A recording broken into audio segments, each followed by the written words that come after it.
But the truth is, I've got other things driving me right now. Now, like I said, world's worst businessman. That should have been the first thing I did. I should be milking that cow to death right now.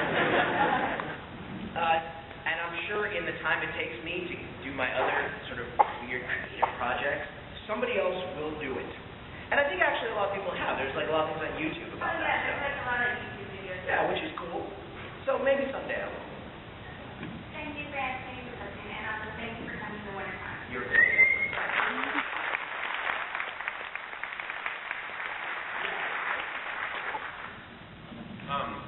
So while to clear up in the book, something I've always been confused about. In one story, there's the story about the woman who's a pilot, parachutes down, and there's a dispatcher, a mysterious dispatcher who leads her through. Right. Is that dispatcher real? Next question.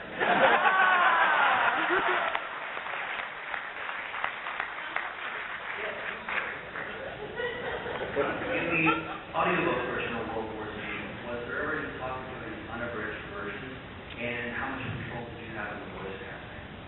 That's it. One of my first jobs to pay the bills was doing cartoon voices. I don't know if you guys ever saw Batman Beyond. Well, those of you who haven't will know that in Batman Beyond, it's beautifully drawn characters. They're all kind of sharp and anime. And then there was a guy who wasn't. There was a character who was very round.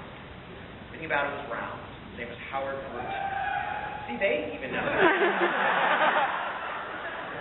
Howard was Terry McGinnis's very geeky friend. Well, that was yeah. That guy really was a nerd. Yeah. But the point is, I had a lot of contacts in that area. So I said to the people at Random House, let me throw some nets out and see who I can get. And I did.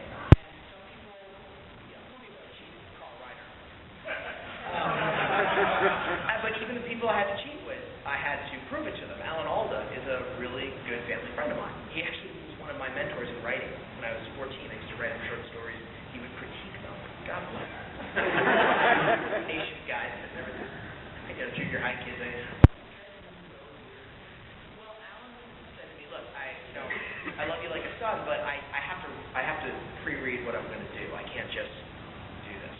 It's obvious. And I said, sure, yeah. He read it and said, wow, this is really good.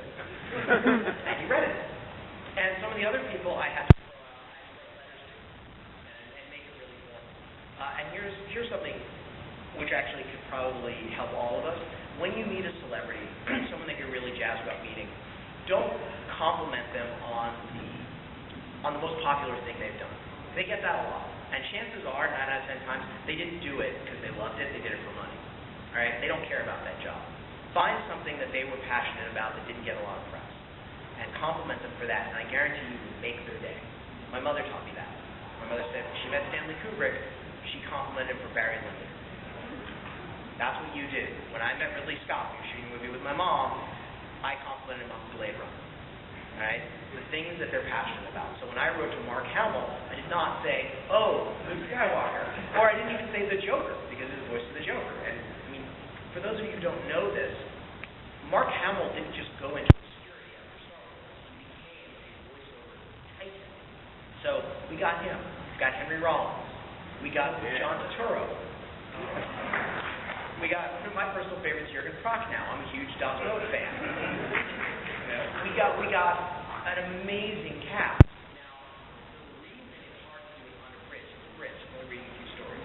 The reason it's hard to do unabridged is because we had to pay all of them.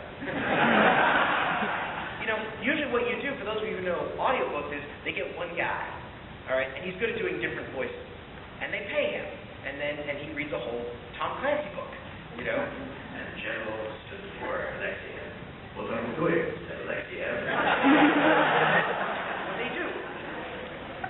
So that's why it's hard. Maybe someday. Maybe why don't you all start a letter writing campaign to Random House? So that is the story of the audiobook, and it's something I am very, very proud of. What kind of research did I do for weapons? I did.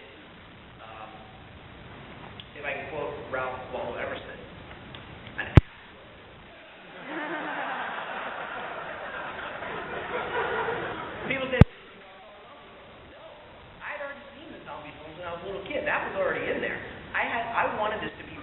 because I never thought it would get published. You know, look, the point is when you write something to be published, a lot of people think, well, what's going to work with you guys? But it's all right, you know, move the story along. I wanted to go hyper-real. Because I wrote it just for me. I thought, what if there was a real zombie outbreak? You know, this is not Resident Evil. There's not going to be random weapons and ammo scattered everywhere. You know, I can't fly a helicopter. And there's not going to be like little health pills. You know, it doesn't work that way. So I thought, real life. And, which is ironic. I mean, a dyslexic kid doing this kind of stuff, it's kind of like a sickly kid growing up to become a professional athlete. Like, that's what I do for a living now, is I do homework. And I wanted it to be real. And some of it is book learning. Some of it is interviews with people who actually do stuff. Like World War Z, if you look at the back, the acknowledgments, I mean, there's like a page of interviews. The irony is, if you look at interviews with fake people, I have to do real interviews, fake interviews. But some stuff is based on real life. Like in Zombie Survival Guide, when I talk about water. Before you were born, there was a time called 1990. I was a freshman in college, and I was in Army ROTC. And some of my Pitzer college friends are wandering around out there, and they'll remember my shaved head and my camos. And what we learned, the first thing they teach you is water. Drink water, drink water, drink water, because dehydration will kill you a hell of a lot faster than an Iraqi bullet. That's what they kept saying. Actually, no, back then it was either an Iraqi or a Russian, because Ivan was still Ivan. And I remember, we had a guy, he was 7 feet tall, as he was to me. Massive, powerful athlete, one of those guys that you're just like, oh, he should be a soldier. Well, we were at what's called a field training exercise in Camp Pendleton. He got taken out by dehydration. They had to carry him out. I mean, big, massive guy, nobody's going to take him down. He just didn't drink enough water. Bam! And so that's dehydration. Okay, research it. How much water do you need? Clean water? Oh, right. My research is so meticulous that I get into a lot of arguments with people who are not even zombie fans. The gun nuts hate me. Now, you wouldn't understand this living in San Francisco, but the rest of the country loves guns.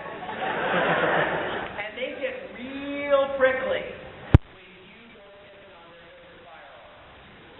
Alright, because at one point, those of you who haven't read Zombie Survival Guide, I have chosen, I said, if you must use an assault rifle, it shows I'm American, it's even an option. If you must, choose a member of the AK-47 family. And people come up to me and they say, well, don't you know, first of all, you're a communist. Okay. Second of all, don't you understand that the M16 is more accurate and longer range? Who cares? If the zombie's that far away, walk away. I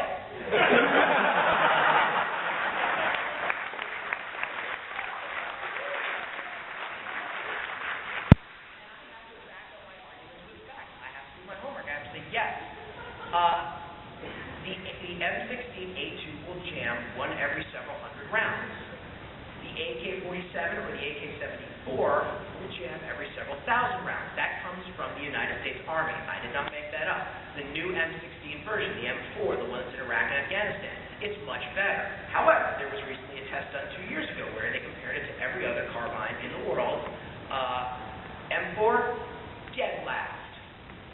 So when I talk to people, yeah, I know you're like, oh my God, why? Good question. The M16, brought to you by the same people that brought you the B-1 bomber that spent the entire Gulf War sitting on the ground. Yay!